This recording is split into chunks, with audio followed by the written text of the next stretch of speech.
Olá, amigo do canal Aprendendo sobre Mediunidade, seja bem-vindo. Neste vídeo nós vamos falar sobre o tema Os Médiuns, aqui no nosso livro do amigo Hermínio Corrêa de Miranda, Diálogo com as Sombras, Teoria e Prática. E nesse vídeo ele fala um pouco sobre os médiuns aqui, né? Sobre diversas situações. Então veja, eu peguei aqui o capítulo 2.1.1 do Diálogo com as Sombras, onde tem o título Os Médiuns. E ele fala o seguinte: o capítulo 22 de O Livro dos Médiuns intitula-se Vocabulário Espírita e sugere a seguinte definição: médium, do latim médium, meio intermediário. Pessoa que pode servir de intermediária entre os espíritos e os homens. Revelando o cuidado e o extraordinário poder de síntese que Kardec sempre demonstra, essa definição é um primor de clareza.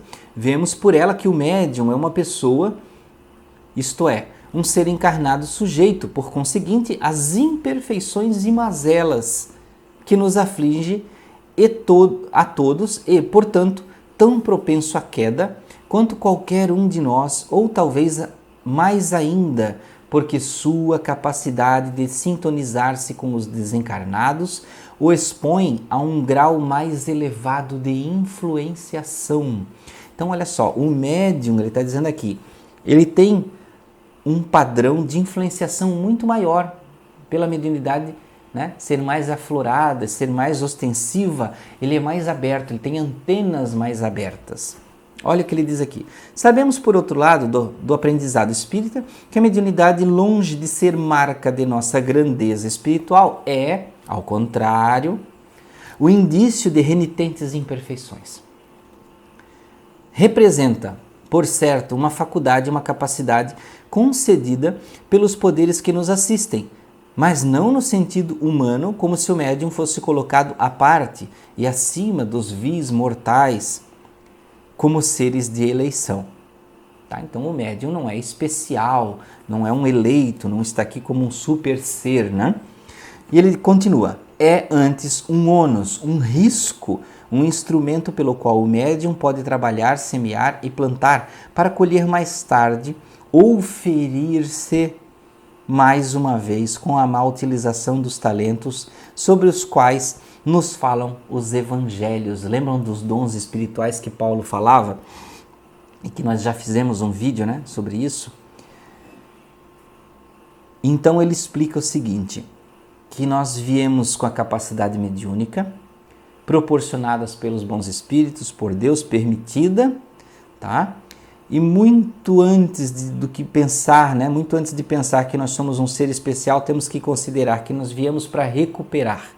E a mediunidade, ela nos propõe, nos oferece a mais riscos, porque nós temos mais influenciações, porém, com mais prêmios se nós conseguirmos superar. Né? Então, tinha uma frase, se eu não me engano, o Chico Xavier falou isso uma vez, que exercitando a mediunidade, compreendendo a mediunidade, exercitando para o bem, nós temos a condição, né, de conseguirmos recuperar 3 vidas em uma. É como viver 3 encarnações em uma. Porque nós temos diversas relações de sentimentos e pensamentos. Nós aceleramos esse processo de troca com os espíritos. Agora você entendeu? Nós viemos para trocar sentimentos e experiências, não para ficar isolados. Não para se colocar em redoma de perfeição. E nessas trocas de experiências é que nós aprendemos e evoluímos. E se nós temos, além da experiência de encarnado, a experiência com a espiritualidade, nós aceleramos o processo. Tá? Entenderam? Então, o médium é especial por um lado, por ser abençoado com a mediunidade, de ter essa aceleração desse processo, mas ao mesmo tempo ele tem o ônus, porque se ele veio com essa capacidade, precisando recuperar rapidamente, porque ele também errou muito. Viram? O médium foi realmente distinguido com o recurso da mediunidade para produzir mais, para apressar ou abreviar o resgate de suas faltas passadas. Não se trata de um ser aureolado pelo dom divino, mas depositário desse dom que que ele é concedido em confiança para uso adequado. Enfim, o médium utiliza-se de uma aptidão para que não faz dele um ser privilegiado, no sentido de colocá-lo na escala dos valores acima de seus companheiros desprovidos dessa faculdade. Quanto mais amplas e variadas as faculdades, mais exposto ficará ao assédio dos companheiros invisíveis que se opõem ao seu esforço evolutivo. Viram que importante isso aqui? Ó? Quantas pessoas dizem assim: Anderson, eu gostaria de ter vários tipos de mediunidade. Anderson, eu gostaria de abrir o terceiro olho para poder ver a espiritualidade, ver os espíritos que estão próximos, enxergar o passado, o futuro, sei lá, qualquer coisa. Então viram? Quanto mais capacidades, mais responsabilidades. E essas capacidades, quanto mais abertas, quanto mais crescentes e quanto mais você tiver diversas, mais você vai sofrer assédios dos espíritos que estão no plano invisível, no plano dos espíritos.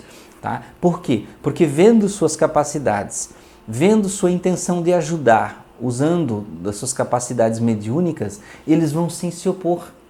Por que eu vou querer? O espírito maligno vai pensar assim: por que eu vou querer mais um médium revelando coisas do plano espiritual, mais um médium ajudando as pessoas, mais um médium curando, mais um médium fazendo desobsessão, indo em centro espírita da paz e tirar obsessores de outras pessoas, obsessores estes que são meus comandados, que estão lá para atender aos meus objetivos malignos.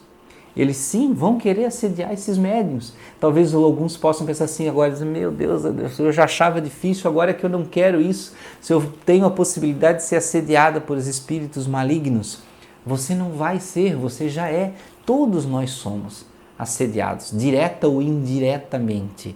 Tá? Porque quando um simples espírito assediador chega lá com uma proposta negativa muito simples, corriqueira, dos erros comuns da nossa vida, por trás dele tem os objetivos maiores, de um espírito maior, que quer pegar os nossos pequenos calcanhares de Aquiles para, digamos assim, nos depreciar, nos colocar para baixo. Então, nós temos sempre que ter noção que tudo está em movimento no universo e nós precisamos estar atentos.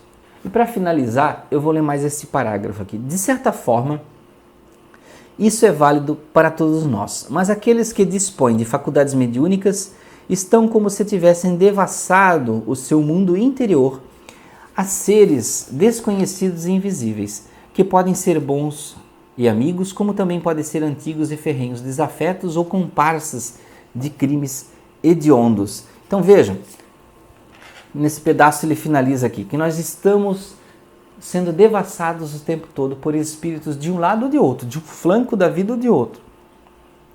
Mas nós temos a escolha, nós temos o poder de escolha de a quem nós vamos ouvir, a influenciação. E nós carregamos grandes responsabilidades quando nós aprendemos, quando nós temos a mediunidade. Nós temos primeiro a responsabilidade de compreender, aceitar e compreender como ela funciona. E aí fazer com que ela evolua dentro de nós. Eu não estou falando isso só como crescer as práticas mediúnicas, de como você dá comunicação, mas fazer com que a mediunidade se transforme em um objeto de transformação de vida. As pessoas acreditam que desenvolver, educar a mediunidade é só correr para o centro da comunicação. Não é isso, é transformação pessoal, é melhoramento interior. É esse, o aflorar, gente, é o aflorar da sua consciência. Não é só a mediunidade em si como se fosse uma coisa, é você aflorando, você se transformando. Então, meus amigos, espero que tenham gostado desse livro, Diálogo com as Sombras. É um livro especificamente mais direcionado para quem trabalha em reuniões mediúnicas, mas eu costumo dizer que é um livro muito especializado, muito bom para quem quer aprender, principalmente para doutrinadores, para orientadores, né, da casa espírita, e para médiuns que querem aprender como reagir aos espíritos, é muito importante. Então, muito obrigado por ficarem até aqui mais esse vídeo de inspiração, espero que tenham gostado. Muita paz, muita luz, até o próximo vídeo.